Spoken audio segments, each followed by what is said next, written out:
Hello বন্ধুরা, শিউলি লাইফস্টাইলে তোমাদের সবাইকে স্বাগত। তোমাদের জন্য একটা নতুন ভিডিও নিয়ে চলে এসেছি। খুব সুন্দর অ্যান্ড টেস্টি রেসিপি, যেটা হচ্ছে পনির বাটার মশলা, যেটা রেস্টুরেন্টের মতো টেস্ট, কিন্তু বানাতে তুমি বাড়িতেই পারবে।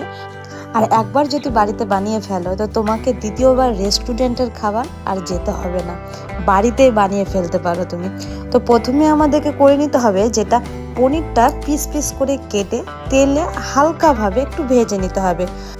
আর তোমরা যদি ভাবো যে পনিরটা ভাজবে না, তো তোমরা কাঁচা পনিরই দিয়ে দিতে পারবে, তোমাদের যেটা চয়েস তোমরা সেটা করে নিতে পারবে। তবে তো পনির ভাজা কমপ্লিট। এবার আমরা তেলে দিয়ে দেবো গরম মশলা, যেমন এলাচ, দারচিনি, লবঙ্গ, আর তার সাথে সাথে দিয়ে দেবো পেঁয়াজ, আদা, রসুন। তোমরা যদি ভাবো আদা রসুনটা পেস্ট করে দিতে পারবে, সেটাও তুমি করতে পারো, বাট আমি একসঙ্গে পেস্ট করব বলে এটা তেলের ওপরেই দিয়ে দিয়েছি।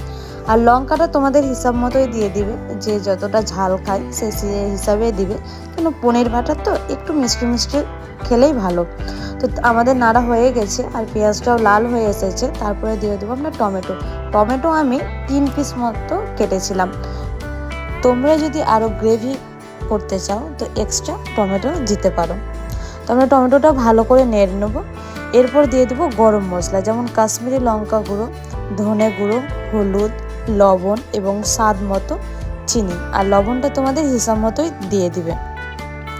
তারপরে একটু ভালো করে নেড়ে নেব। এরপর এই গ্রেভিটা আমরা মিক্স করে নেব। তোমরা দেখবে মিক্স করার পর একটা খুব সুন্দর কালার আসে।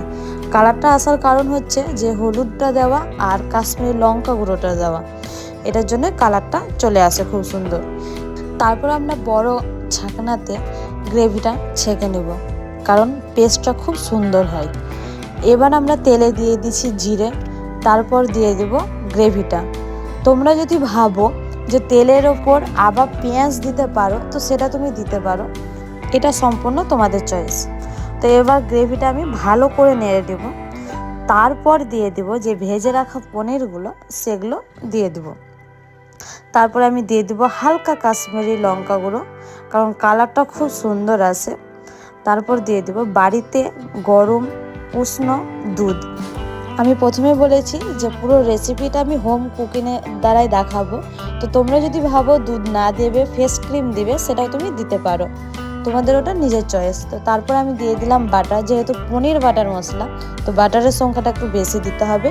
তার ওপরে দিয়ে দিতে হবে নামাবার আগে কাশ্মীরি মেথি।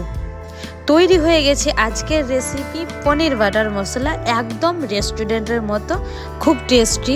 বাড়িতে একবার ট্রাই করে নেবে, আর ভালো লাগলে একটা ছোট্ট লাইক করে দেবে। ধন্যবাদ।